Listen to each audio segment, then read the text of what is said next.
దమ్మపేట గ్రామం, ముదిగొండ మండలం, ఖమ్మం జిల్లా, తెలంగాణ. మనం చూస్తున్న టెంపుల్ 1000 సంవత్సరాల క్రితం నిర్మించబడింది.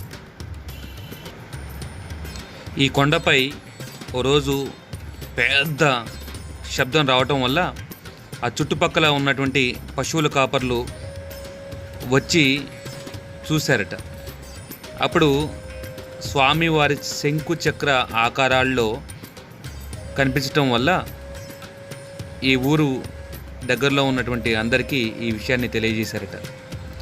ఇది స్వయంగా వెంకటేశ్వర స్వామి వారి వద్దకి వచ్చాడని భావించి ఆ రోజు నుంచి ఇక్కడ పూజలు చేయటం అనేది మొదలుపెట్టారు.